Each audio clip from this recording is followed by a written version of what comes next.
à toutes et à tous et bienvenue sur cette nouvelle vidéo de la chaîne Teddy's Vape. Aujourd'hui, on se retrouve pour une Vape Info et non des moindres. Vous avez pu voir, je pense, si vous suivez un petit peu l'actualité de la vape, que la semaine dernière, on a entendu une très mauvaise nouvelle concernant le Comité national contre le tabagisme, le CNCT. En début de semaine dernière, le CNCT, le Comité national contre le tabagisme, demandait l'interdiction des arômes dans la vape. Appuyé sur une étude de plus de 3 ans et un plan de communication préétabli, cette publication n'a pas fait attendre les réactions du monde de la vape et aussi de la politique. En effet, le 13 février 2023, le CNCT publie une étude et demande l'interdiction des arômes dans la cigarette électronique. Dans un premier temps, le CNCT lance son offensive avec une étude menée sur 3 ans, cette étude étant menée sur 615 établissements revendeurs de produits de cigarettes électroniques, mais aussi 415 bureaux de tabac et 200 boutiques spécialisées, donc 200 boutiques de vape. Le CNCT pointe l'évolution rapide du monde de la cigarette électronique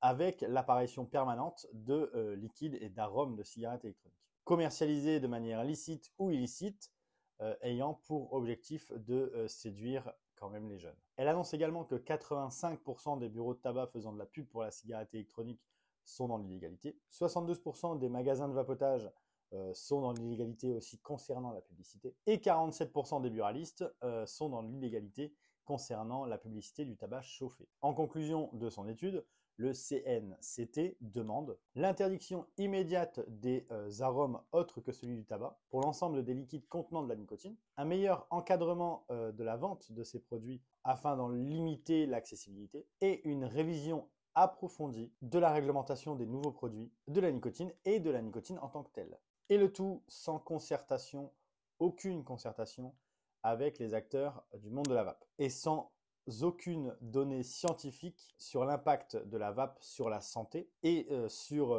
l'efficacité justement de la vape sur le sevrage tabagique. En parallèle, le CNCT a décidé de lancer une campagne médiatique un petit peu avec beaucoup de visuels qui prônent notamment le fait que la vape est une possibilité, est une cible potentielle pour les jeunes et que les différents arômes ont tendance à séduire beaucoup plus les jeunes que les moins jeunes, tout simplement. Interrogé le lendemain de cette étude, le ministre de la Santé, François Braun, va dans le sens de cette étude en disant que interdire les arômes de cigarettes électroniques autres que celui du tabac, c'est du bon sens. Alors forcément, il ne faut pas attendre très longtemps pour avoir une réaction du monde de la vape avec la FIVAP. Le 16 février 2023, la FIVAP, la Fédération interprofessionnelle de la vape, dénonce au nom de tous les acteurs de la vape des demandes absurdes et contre-productives, surtout notamment dans la lutte contre le tabagisme. La FIVAP met en avant qu'il y a eu des études réalisées sur plus de 10 ans d'utilisation de la cigarette électronique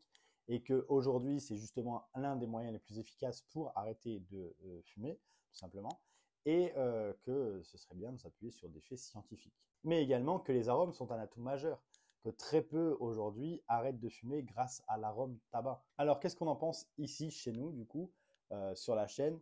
Je trouve que c'est une absurdité également, je rejoins totalement l'avis de la FIVAP, même si je vous ai un petit peu synthétisé ce que répond la FIVAP, parce que cela va de soi. Je pense que c'est une absurdité déjà d'un point de vue du mot, où on nous demande le CNCT, le Comité national contre le tabagisme, nous demande de supprimer tous les arômes sauf celui du tabac.